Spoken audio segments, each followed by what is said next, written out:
if you stay at it, you're going to break a big story.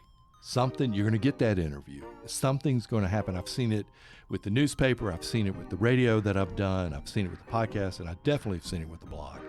Is if you do it consistently, it will come your way. The newspaper gods will smile on you and say, okay, we're going to give you this one. How well will you do? And so I think the biggest thing is consistency. Stay on course. And in this business, I think that's where success comes. Hey, how are you doing? This is Ronnie Rivera from Rebound's podcast, where the power of the comeback is the most important thing, and the story is why we're here. What do you say, Rick Outzen, the great Rick Outzen? For some of you that do not know, Rick Outzen is a local writer here in Pensacola, Florida. This is a national podcast at this point, so we're very thankful for that.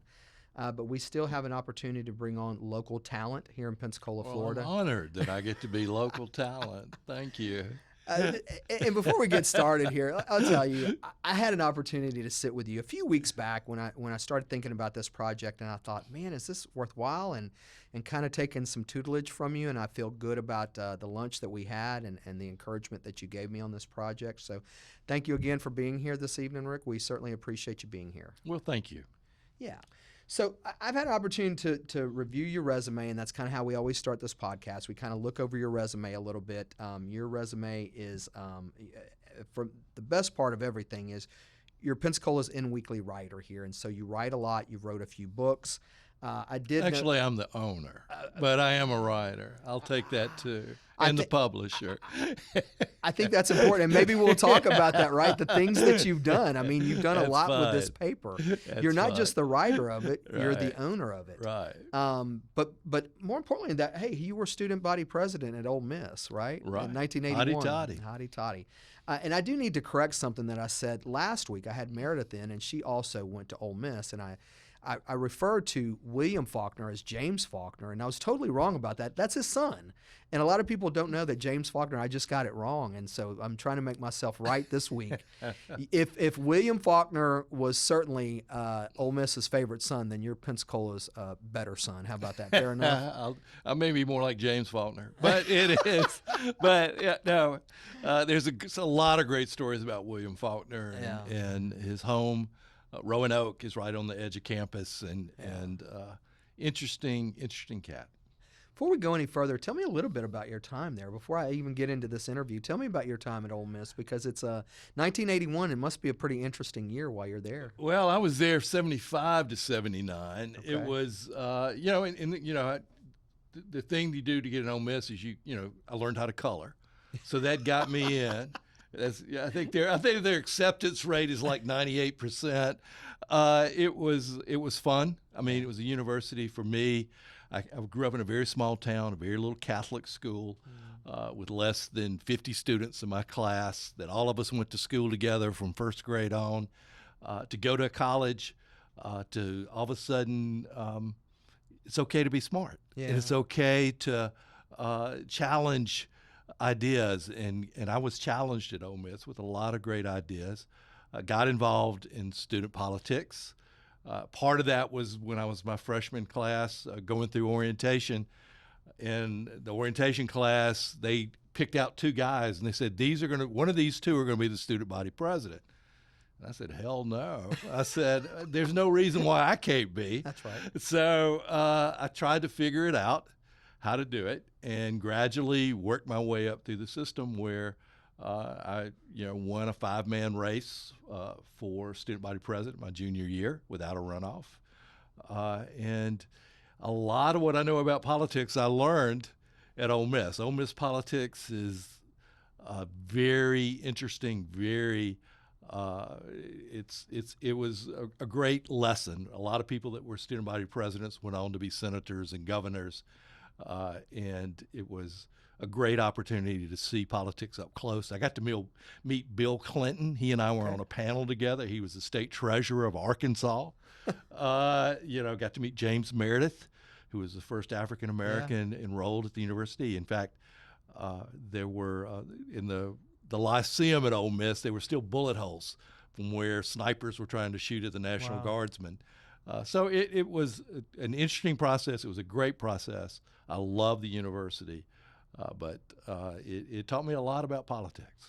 Well, and hopefully some of that will turn over in this podcast this evening, but certainly we've had an opportunity to read City of Grudges. I think everybody here in Pensacola has read City of Grudges, and if they haven't, then this is certainly the time to read it, and you've got other books out there, but we'll kind of get to that in time. But as we move forward, let me ask you this question. Who is Rick Outzen? Who is Rick Outzen? Rick Outzen is someone that cares deeply about the community, deeply hates bullies, wants to hold people accountable, is willing to hold himself accountable. Someone that is very passionate about the community, who fortunately enough that I've been able to earn a spot where I can be at the table and watch what happens and try to help people understand it. So that's me. I'm a dad of 3 daughters. I love basketball. I've learned how to write. For somebody who only knows 500 words, I've learned how to put them in a different order every week, and so far I'm getting better at it. So I'm not as complicated as people think. And I think that's probably some of the biggest surprises when people, I try to be open to everybody when I'm around in the community and walking around, and people respond to that. So you said earlier you're not just a writer, you're not just a publisher, but you're an owner of this. And so let me ask you, what does your day-to-day look like? What does a normal day look like for Rick Outzen then? Because that's the $100 question, right? I wake up somewhere between 4 and 5 o'clock in the morning. I'll read online, New York Times, Washington Post, look at their websites, look at the Wall Street Journal. Skim the headlines of the newspapers in the state. If I haven't already sketched out the first blog post of the day, I'll start, shower and make a big pot of coffee and head into the office and work on that first post, because it's very important for me, and I think for some in the community, is that very first post in the morning sort of sets the day. And then from there, I start going through emails and working with the freelance writers and figuring out what are the meetings of the day, trying to connect the spider web of all the different stories, and phone calls, meeting with people. Sometime around 7 o'clock, 7:30, I head home and try to debrief for a while, and then start all over. If I'm lucky, I'll write a little bit on one of my books, but lately it's so many words in a day. What are some of the things that people do not know about you that they've never met you, they've only read your books, they've only seen you in public? You're a fairly high-profile person here in Pensacola, Florida. What are some of the things that they might not know about you? At least one thing that they might not know about you. I'm a pretty good basketball coach. I coached AAU ball, did very well, enjoyed that. So coach girls basketball because of my daughters. That's probably something people don't know. I think the other thing is that how easygoing I am when people meet me, and that is something that I really work hard on, to be approachable. When I talk to journalism students and we talk about what's it take to be a good reporter, first thing I tell is you got to read. The second thing is everybody's a source. Pricks you got to prick, but others, you want to be approachable, and you want waiters, servers, bartenders, teachers, janitors, people that I walk and go through the arts festival. People have stories and they want to share them, and sometimes it's words of encouragement, sometimes it's I wish you hadn't have written that, I kind of disagree with it. But it's the other piece is I think that I hope that I come across someone that people would want to talk to. How much pushback have you gotten on your writing? I hadn't thought about that until right now as we sit here. You must have written a lot over the years and had a lot of pushback, but how often does that happen to you? Oh, if I don't get pushback, then I'm not writing very well. So I think that there's always some. In the early days, we were trying to get people to understand what an alt weekly paper is. the fact that we do winners and losers, things that people weren't used to seeing in a newspaper. We probably lost as many advertisers in a week as we picked up in the early days. We had one politician, ECOA board member. His son went around and picked up all of our newspapers because we were writing about the ECOA. I've had two windows broken in the office. It's a phony blog that was created to harass me. Lawsuits. But like I said, if I'm not getting some pushback, I'm probably not pushing the envelope hard enough. But I'm a lot more temperate than I used to be. I used to poke the bear a lot harder in the early days. I do remember some of the early days, and I thought, man, I hope this guy makes it through the night. This is a tough crowd in Pensacola, Florida. So glad you're here today and this evening with us.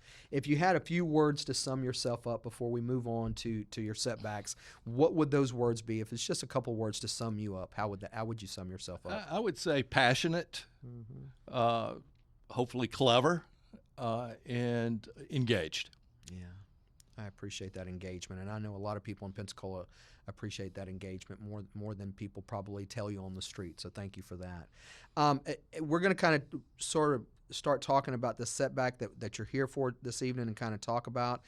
Tell me about a season in your life that truly tested you to no end. This podcast is probably no. Absolutely. Who would do this? Right.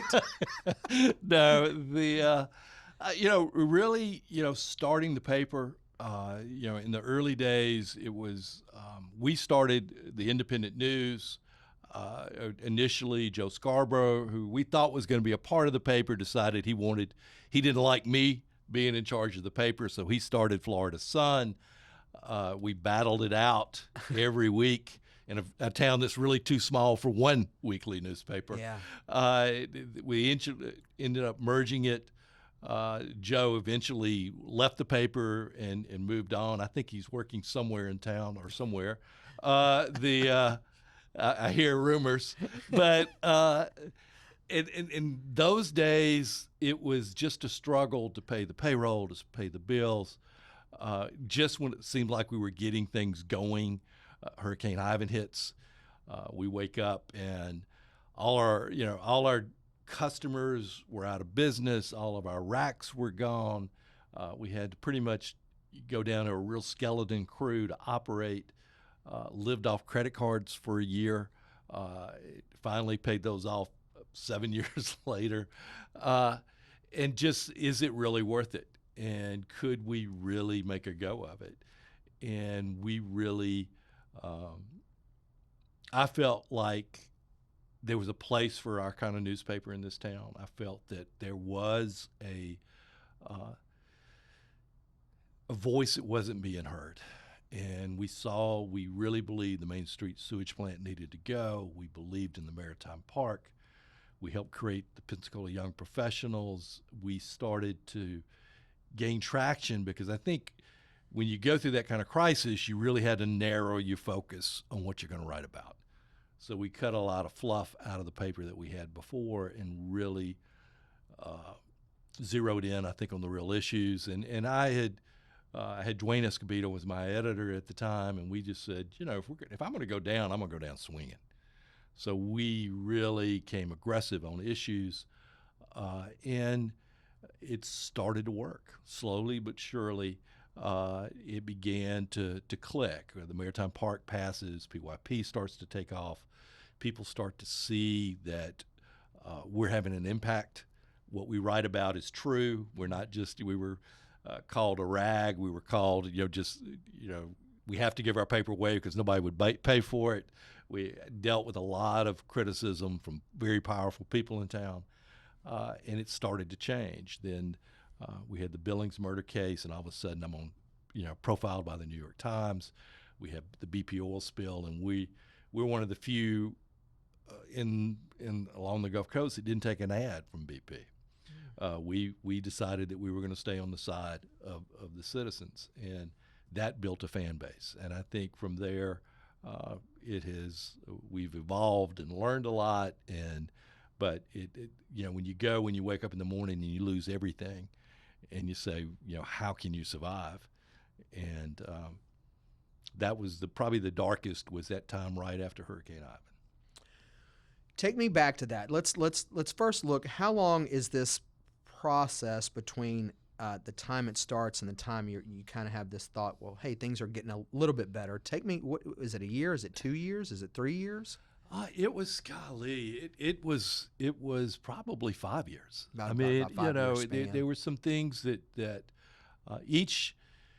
we kept building a reputation in the community as somebody that you could trust, and somebody that was going to tell the truth, and someone who was going to be fearless, no sacred cows. The Maritime Park was a big fight. That's when the blog really started and became something. I helped start news radio. They gave me the worst time period in the world, from 1 to 2 o'clock. And somehow nobody's tuning into that. I will tell you, nobody's tuning into that. But we were the first cover story that the radio station got, because and we started to break news that nobody else would break. And people got to hear me, not just read me. And I think that helped a lot. And then, of course, the big murder case, and then things started to click. And we started to see that we could have some influence, in the narrative of the town. And I think that's kind of where we're positioned now, is that we try to do our best to bring issues that we think people care about. Yeah. And I think we do a real good job of staying on the right side of issues. I mean, we found out, last week, that we actually print more papers on Thursdays than the News Journal does, about 3 times more. Wow. They have moved out of print and gone more into the digital side of things, and I think that little kiosk at the mall that they operate out of, where they sell Go chains and do the newspaper, is amazing. How they've been able to diversify, and so I'll hear about that one. But it wasn't overnight. It was incremental changes. It was story after story. It was trying to dig deeper, look in a different direction. So I wish it was quicker. You wake up. I remember the day after the storm, after Hurricane Ivan hit, and my wife and girls, they were in Jacksonville. They'd gone. That's the first place they could find a hotel room. And they called me and they said, "Well, how do you think it went?" And I kind of looked outside and I said, "Oh, looks okay." And she said, "Turn on the TV. Both bridges are out. You're landlocked."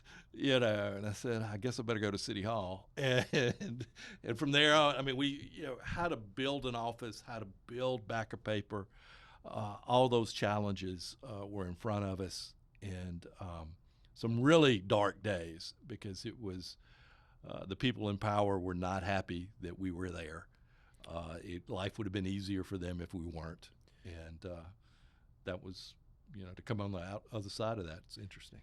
You're certainly a very trusted person now. I mean, so let's go back, and you say it's maybe a 5-year period. Let's look at the first couple of years and how you're surviving. I mean, you're really kind of you clearly are driven by justice and the appearance of justice anyway. And I think you're, the equitability process in Pensacola, and how we interact with people that way. So obviously you're driven, and you don't want to give this project up. So take me back to those first couple of years. And tell me what that felt like. I mean, obviously you want to accomplish this goal, and it seems to be much harder in an uphill battle than you initially thought. And if anybody knows that, currently it's me, right? And so here I am. Yeah, I mean, we initially, we lost our office completely. We were in the Thiessen building. The landlord was able to rent the floor out to the Levin firm, so we were kicked out. We were in an old yoga shop on Navy Boulevard next to Domino's Pizza, and I know both places. By the way. Right. Yeah. So we were there because it had internet and we had power, and the roof leaked. we kept thinking, what was the big story? What the biggest story was of the week. We would stay up to midnight trying to pull it all together, and gradually get enough advertisers to cover the bills, just barely. When we got into '05, that was the beginning of the Maritime Park, and we really latched onto it because we had done a plan in May of '04 called the Ballsy Plan, where we had taken every idea that everybody was talking about and put it on a map and said, this is what Pensacola needs. And it had a ballpark, had a maritime museum, it had an entertainment district downtown. And little did we know that eventually that would become what happens in downtown Pensacola. Sure. But we created that. And so when the Maritime Park idea came, we jumped on it right away. And that sort of became an issue for us that we felt was good for the community. It was a lot of resistance, as you know, at the time. Very few of the power brokers got involved, but that became a catalyst. I got into a horrible fight with Rebuild, which was my own doing, but in that the fact that Rebuild was raising lots of money, but not a lot of roofs were getting repaired. We questioned why, and some people didn't like us asking why, and that cost us a lot of advertising because a lot of the people that were behind it. But we felt that they needed to be held accountable and needed to show what they were doing. Finally, through that process, they started to become more transparent. And we started to see a bigger move on roofs being repaired. That was about the same time that my oldest daughter, Kat, was telling me she had moved back here. She was working, and she was really, really frustrated about going to a Rotary meeting and being told to sit in the back of the room and being told you needed to wait your turn. So, well, that's always been the thing, right? Well, it's not anymore. It was then. Absolutely. Wait your turn in Pensacola. And we were, at the time, only about 9% of our graduates were coming back to live in Pensacola. Right. And so Yvonne Emerson, I challenged her in an editorial. She, rather than getting upset, she said, Rick, we need to talk this through. And we created the Pensacola Young Professionals, which ended up being the ground troops to really help push through the Maritime Park referendum. They're the ones who went door to door. That and the black community, Juanita Scott and Lumen May and others really stepped up.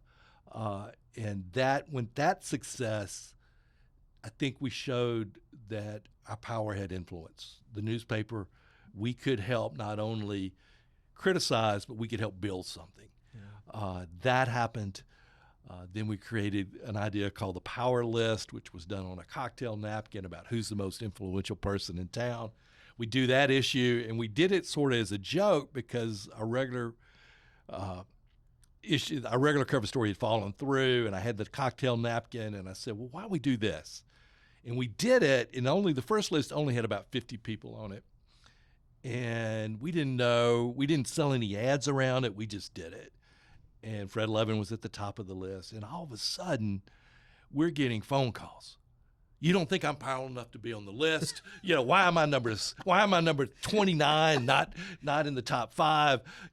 People were calling, and all of a sudden we said, this is okay. Maybe our paper does meet, because they took it seriously, and it really. When you looked at that very first list, it was well done. But we had all the people that were upset that they weren't on the list, and then that was the same time that we were doing Best of the Coast, and that had really started to take off. That was the very first really people's survey of what they like in town, and all of a sudden we created, that, and then Rising Stars. We had created 3 very profitable issues for us, which started to bring in revenue that helped support all the other writing. And then story after story started to mount, and it really, but it took every day a little bit better. How do we reach people? And those commercial issues are the ones that really are probably about 60, about 45% of our revenue now. Did you feel like you were losing ground in this process over those first couple of years? Was there a fear that we that had you're- no ground? Yeah. I mean, we Yeah. were building ground every day. I mean, we had literally. We were just starting to break even before, but the paper was a mess before Ivan. I mean, we had a lot of columns. We were kind of all over the place. When tragedy gets you more focused, Yeah. and I think Ivan really, for us, we were able to really get focused, and we were the first to really report how ECOA had overflooded. We started reporting about insurance companies not paying claims. We started really penetrating what the big issues were in town. So I don't feel like we were. I think we built up from nothing, and I think that is what really truly happened in that period. And that one of the reasons I wrote the book about the Maritime Park was really to kind of remember what it was like. And memorialize that. yeah, it's kind of cathartic. Yeah, and I do remember. I remember it just being everywhere. You were either for it completely and fully, or you were absolutely against it. There was nobody in between. Right. It seemed like it was like a house divided. I mean, it was a wild time here in Pensacola, Florida. Was there a time that you thought, man, I'm going to give this up? I don't know that I can really pull this off. Was there a point in this time between those 5 years, especially those first couple of years after Ivan, and you thought, I just can't do this. This is not going to happen. Never, not a time. That's how big my ego is. I mean, and how bad I don't want to lose. I never. I mean, there were some dark moments, but I always felt like I could figure it out. I could.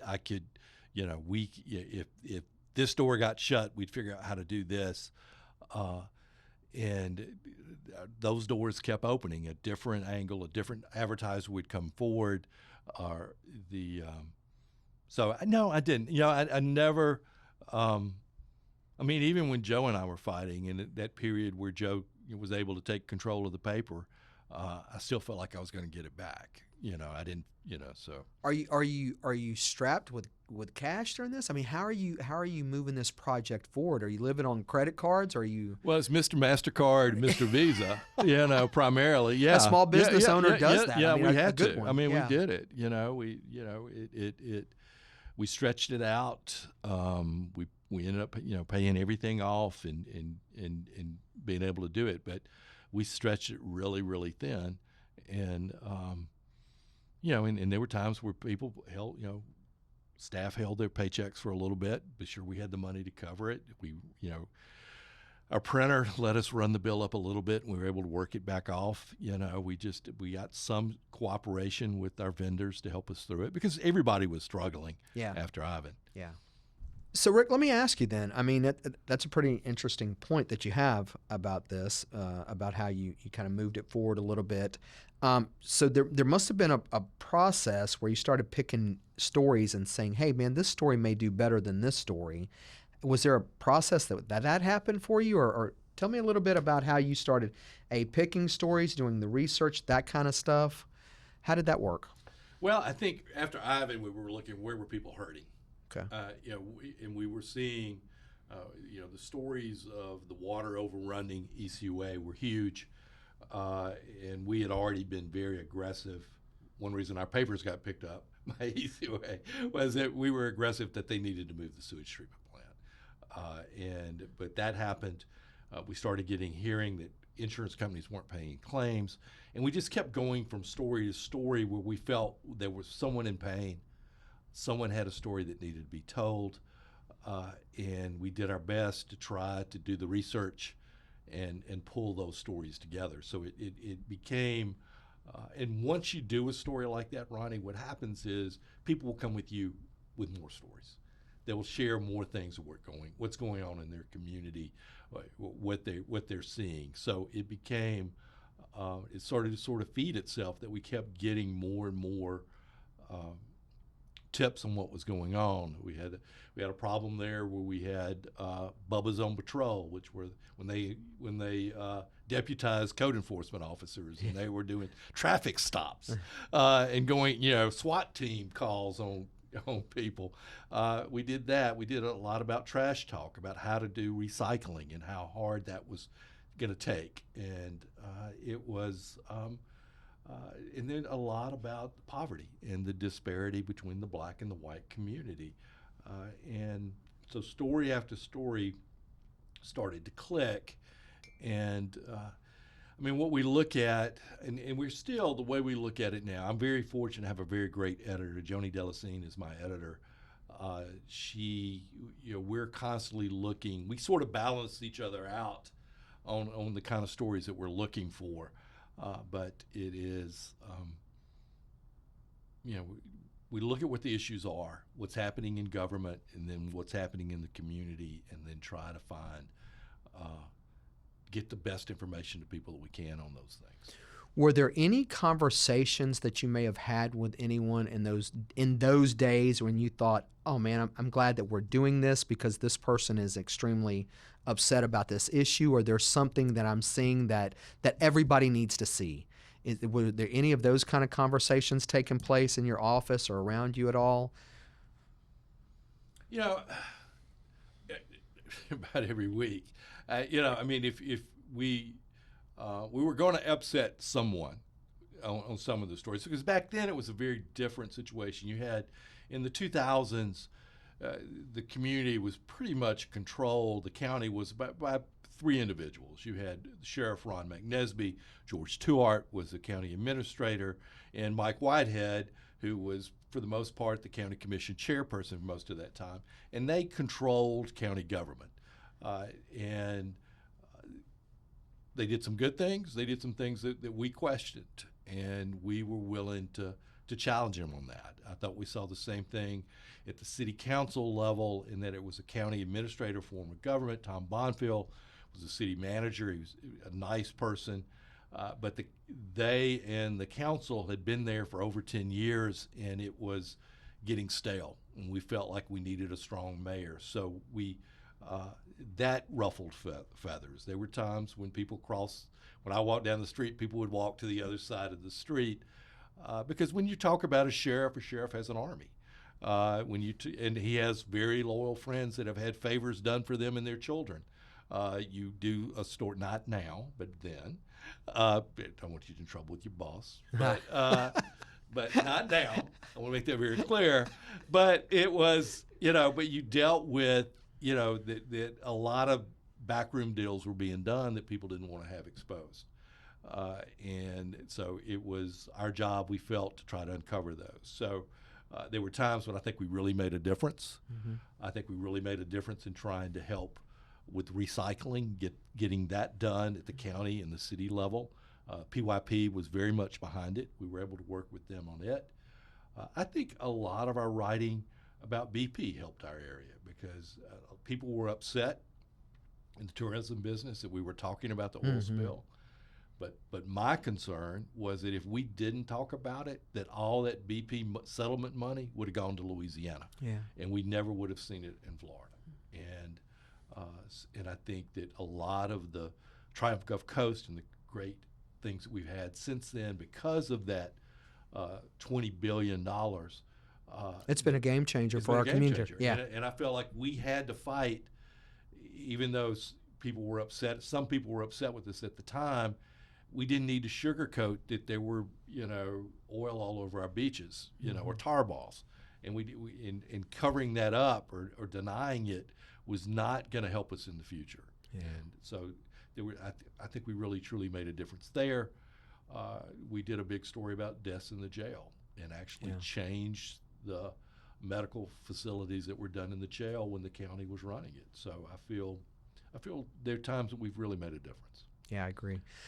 There has to be a group of people around you, or at least 2 or 3 friends that have showed up and that were showing up during that period in your life that were like, hey, Rick, you're doing a great job. Let's keep that up. And certainly you must have some friends around you that do that. Is that correct? Oh, I was very fortunate. Dwayne Escobedo was a great editor through a lot of that. And he was definitely a big part of it.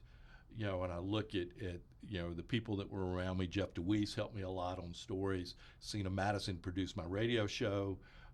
You look at Dee Dee Richie, now Dee Dee Davis, was a very close friend, helped me with a lot of it. John Asmar, Eric Stevenson, Lumen May, and Quint Studer.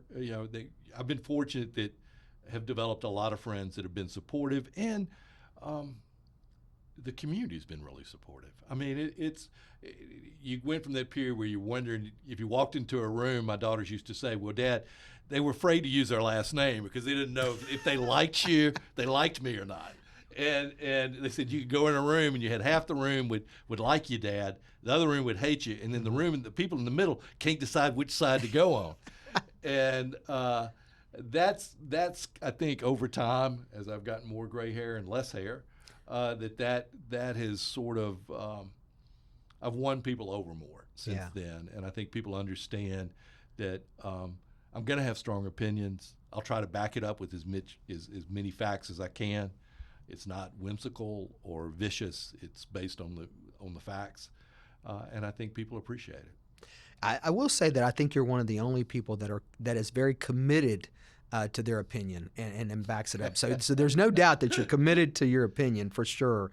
But let's talk about your mindset during this period. Really, what is your mindset before the Rick Outzen that sits here before us this evening? During this time where there's a bit of struggle with the paper, what's your mindset?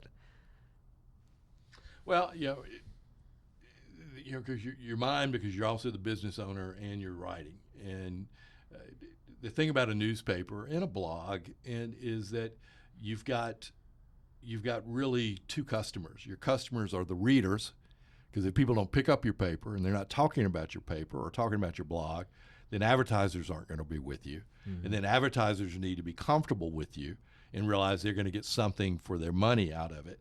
So so it was waking up and saying, how can I get more advertisers? Yeah. How can I prove to them that I have readers, and they're readers that will buy from them or vote for them? And then how can I make sure that readers want to keep coming in and seeing what the next issue is going to be? And that was really that. And I guess the third thing was, Ronnie, I always wanted to feel like we were going to be a force for good, that we could make the community better by being here. So those were the three things that drove me every day. How I'm going to pay the bills. How can we get more advertisers? How can we, fund what we're trying to do? Is the paper how the paper's moving? Mm-hmm. Are they moving on the stands? And we still get weekly reports on that. Then as we move more into the digital age, we watch what's happening with the blog and how many readers we're getting there. And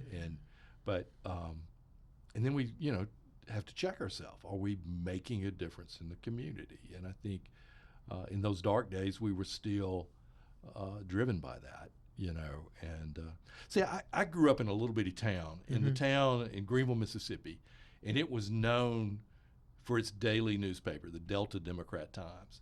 And Harding Carter II won a Pulitzer Prize for his editorials. And he dealt with boycotts. He had to carry a gun. And people talked about his editorials every day. Yeah. Good or bad. And, that's how I grew up thinking a paper should be. So you say that and, you're right, that I stand behind my opinion. Because I believe that someone's got to take a stand. Mm-hmm. And we have a daily newspaper, or once daily newspaper, or a postal paper that doesn't take a stand on anything. Yeah. They have, and I felt like, we're going to continue to take a stand. We're going to pick winners and losers. We're going to do an outtakes, and hopefully back it up with facts, back it up with the reasoning. You can disagree, and that's okay. But I think that those were the things that drove me every day was, can I be like Harding Carter? Can I pay the bills? And can I make sure readers keep reading us?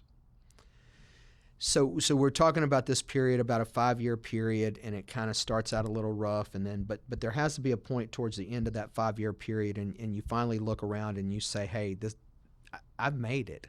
We've done the things that I set out to do, or at least in the early days, and I'm sure that's something you remind yourself of every single day, but there has to be a point in time where you say, yeah, man, we've done some of the things that I set out to do. Is that true? I don't think so. I mean, I hate to disappoint you, but it doesn't, because when there was a period when I'll admit that there was a period there in the last decade that I said, okay, we're on top. And the second I started doing that, I started to slip. The paper wasn't as good. I wasn't being as aggressive, and I felt that I think when we really felt like we were starting to click was when I was profiled in the New York Times, and then we came back, 6 months later, and we had the BP oil spill, and we were able to be a national presence. That's all of a sudden the blog went to a whole nother level, and the newspaper became something that, where we are now. I think in the state, when people want to find out what's happening in the Panhandle, they go to the blog or they go to Inweekly.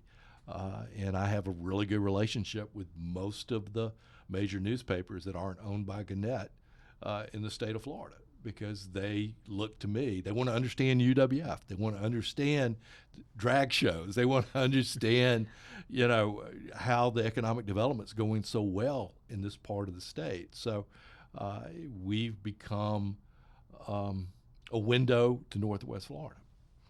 Well, it sounds like your rebound story is every single day. It seems like you Oh, get up in the no. morning, and every single day you're moving through the same process, It's a step by dance. step. Yeah, Yeah. It's that they talk about that dance with a gorilla. yeah. It's like that, but the gorilla's on crack.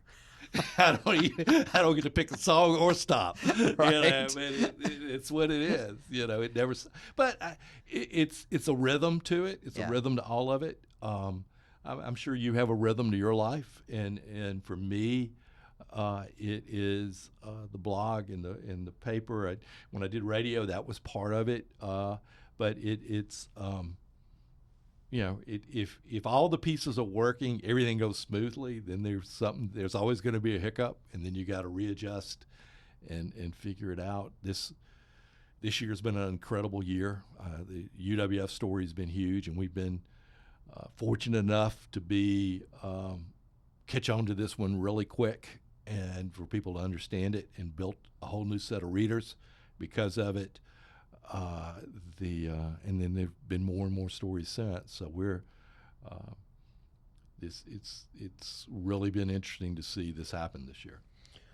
So then, if it is a daily dance, and we're talking about that every single day, there's got to be small momentum sort of points in your day or whatever that gives you these kind of small wins that gives you some of this. Talk to me a little bit about that. I tell you what really is interesting now is that to have someone stop me on the street and say, hey, I really appreciate what you're doing. Or they want to tell me a story about something that's bothering them, or even But Do you get a lot of that? Enough. Enough. And I'm sure a lot of people come to you and say, "Hey, this perceived injustice has happened. Will you write about it?" I'm sure some of that happens as well. When it's not that formal, it's I've been screwed over. I mean, or that, or did you know about this? And I ask them to send me the information, and I explain to them not everything's a story for us, because it has to reach a certain level of interest. It's been really this year a lot of encouragement from people about reading what we're writing, and that has been to me and that may be a little bit too much ego on my part, but it is good to get those compliments from often people that I don't know at all, and just wanting to say something and to appreciate what we're trying to do. So that probably jazzes me as much. That, and then I love getting a big story. I love to get a big story. Yeah. I mean, I just love. I mean, we don't break a lot, but when we do, and I like a really good interview. I like there's certain, so those things still drive me. If I can break a story really quick, like we found out, it just certain things hit us at a certain time that we get a good news tip, and no one else is anywhere close to it. It's fun. That's fun. How do you create those opportunities? Well, one is knowing the system. Yeah. That when you see, well,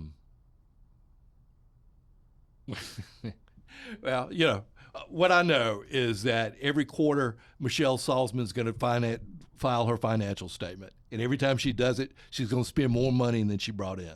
That I know. So that is always going to be a story. I know that there's certain things that there's certain points to listen into a county commission meeting or a city council meeting, and you can zero in on that moment and know that's going to be some fireworks there. It's knowing where to look, and oftentimes it's looking where you haven't looked before. Hey, I hadn't done a story on the school board for a while. What's going on there? And you start to look in that direction. So the newspaper gods are good to me right now. They'll take it away from me at some point, but right now they keep it. I wake up every Sunday saying, I don't know what I'm going to write about this week, and then something happens. How did this process change the way you see other people?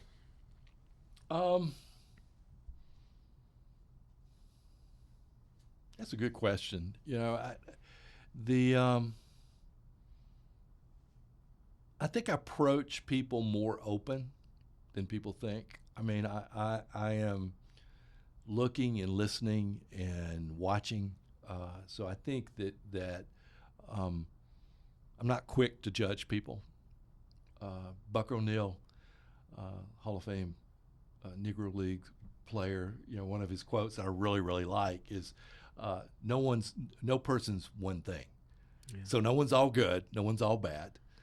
And then my dad used to always say, that everyone's a hero in the movie that's playing in their head. Yeah. So, you if you go into that and understand, okay, there's some motivation here that we need to figure out. There's a story here. Is it the story?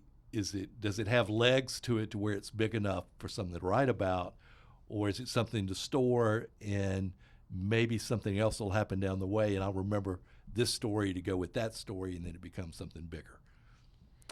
What are you the most proudest of during this time that you've been doing this work?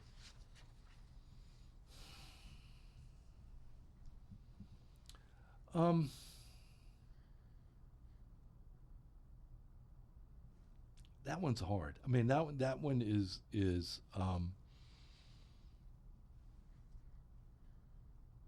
I mean, I'm proud of being part of the Maritime Park. That I feel like we were definitely a difference maker in that referendum passing. I'm very, very proud of that. I'm proud of where we were during the BP world and putting us on a national stage and putting Pensacola on a national stage. And I'm proud that we built a paper, that we've built a paper that is a part of the community, that is part of the conversation, and that we've married it with this blog that that you don't even really have to call it Rick's blog. You just say the blog, and everybody knows what we're talking about. So I'm proud of how we've fought for a foothold in the media in this town, and I think. Taking all that together, Ronnie, that's probably the achievement that we've made. We've made our mark, and when people look at Pensacola history, particularly the last 25 years, they're going to say we were a factor. If someone is watching your highlight reel, which they often do, and they will when they listen to this podcast, what are they going to miss from behind the scenes that they do not know about your rebound story? How stupid I was. I mean, just, that I picked more fights than I should have. Hindsight, I can look at, I didn't quite need to go there, but I did. So I think that would probably be the biggest thing, is that if you said you were just going, you're just going, don't, Rick, don't open that door. Don't. Take his computer away. I think that would probably be how many stupid things I've done in fights I picked that I probably shouldn't have. Well, which kind of follows up on this question, and you may have answered that a little bit. If you could speak to your younger self, what would you say? And I guess that's it. I think we answered that. But if you'd like to say anything else, I mean, we certainly would love to hear. If you could, and let's talk about Rick in college. You're a graduate from college. What would you say to him today? Well, the go slower. I mean, in the era that in the 70s when you went to college, you graduated, you get married, and you get a job. I did all those within 3 weeks. Not that I was as upset about any of that or saying it's bad, but it went too fast. And I think that I think kids today go a little bit slower. They find themselves. They do side jobs before they do their real jobs. They take a little bit longer studying. I don't think that's necessarily bad. So I think slowing down a little bit, enjoying the moment more. I was always hungry for the next step. I think that's there. I think me as a newspaper, getting into the newspaper business is I should have listened more, and not pick as many fights as I did. I was bad. So I admit it. Has your definition of success changed over the years? Probably some. I mean,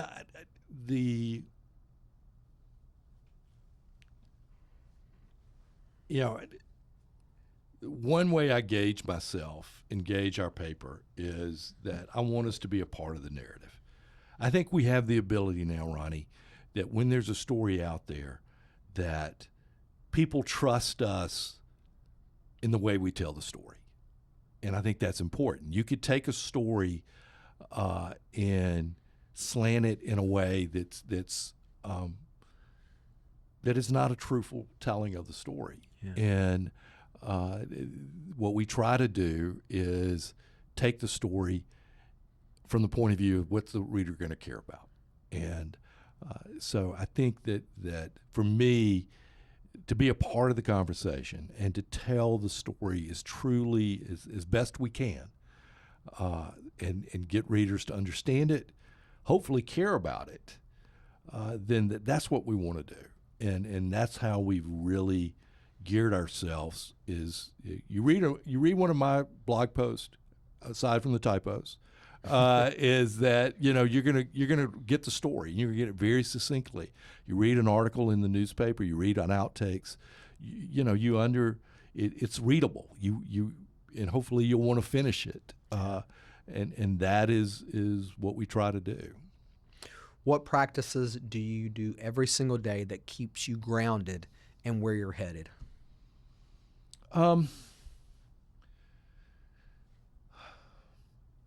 Well, one thing that keeps me grounded is I follow a formula with the blog, and I learned this from an editor in Arkansas, Max Brantley, and is the blog has to have 3 posts a day. It has to have one in the morning. I want you and I want your viewers every morning when they wake up, you're going to want to see what the blog has. Right. That is one of my goals, and hopefully, and we see that now. And then I want to write. The second time is right before lunch, so we'll give you something to talk about at lunch, and then at least one blog post in the afternoon, and that kind of keeps me grounded because that keeps me in the moment of news that's happening around us, and it keeps me focusing on what's the next story. So that probably keeps me grounded as much as anything. And then the stories that go in the blog, they can build into a full news story, or it can become winners and losers, or become part of the buzz, or part of a podcast. But that probably grounds me more than anything. It's really how I learned to write. I mean, by doing that 10,000 times, I've done 28,000 blog posts. I think Wow. somewhere along the line, I did pick up how to write. What is the one piece of advice someone has given you that has stuck with you over the years about success? Well, about newspapers, one thing that somebody told me, an old editor said, if you're not uncomfortable about at least one thing that's in your newspaper, you're not doing your job. So that sort of drives me. I think about success, it is consistency. It is going to work every day. It's 3 blog posts. It's and what I've learned, Ronnie, over the time is that if you stay at it, you're going to break a big story. You're going to get that interview. Something's going to happen. I've seen it with the newspaper. I've seen it with the radio that I've done. I've seen it with the podcast, and I definitely have seen it with the blog. Is if you do it consistently, it will come your way. The newspaper gods will smile on you and say, okay, we're going to give you this one. How well will you do? And so I think the biggest thing is consistency. Stay on course. And in this business, I think that's where success comes. If someone is in their car, they're at their home right now, they're wherever listening to this podcast, or they're watching it, and they are caught up in their own setback in life, what would you tell them? What type of advice would you give them? I think it's important to reconnect to why you're doing what you're doing, and don't be afraid to change the metrics. To change the prism that you're looking at things. I think one thing that I have learned in times when it seems like we're in a roadblock or there's an issue that I don't feel like we're making any progress on, then I take a step back and say, okay, let's shift. Let's do a paradigm shift. Let's do a slight shift and see if we shift just a little bit in how we're looking at this, is there a solution there? So I think that, connect to purpose and then be honest enough with yourself. Is there a slight change, a paradigm shift that you're doing, that butting your heads against this one person is not going anywhere? So let's change the conversation. Yeah. And I think when we've done that on issues, that I think we've been able to break through and do something bigger. I always end this show on the very same question every time, or at least that's the plan. Tell me what's your definition of a comeback story? A comeback story is being knocked down, or being, it's being in a hole and quit digging. It is figuring out, how to get out of the hole, and being willing to honestly look at yourself and say, okay, these are the changes that need to be made. So I think a rebound, a comeback story is reflecting, stop digging, and hop out of the hole. What a great place to end. Rick, let me tell you, I have absolutely enjoyed myself this evening. This has been absolutely a wonderful evening speaking with you. We can all check you out on your blog. It's certainly, you are there. You are everywhere in Pensacola, Florida, and nationally. You've got a lot of national accolades. Well, that's why I'm on a national podcast. That's right. Well, that's right. It is now, for sure. Thank you for your time this evening, Rick. We appreciate you. Thank you. Thank you for letting me be a part. Yes, sir. Thanks for listening to Rebounds Podcast with Ronnie Rivera. If you have an opportunity, please review our show notes and support our sponsors, Blush and Needle Society, Meredith Bush Law Firm, Youths Left Behind. Also, please support us on our social media platforms, Instagram and YouTube. We'll see you next time on Rebounds Podcast.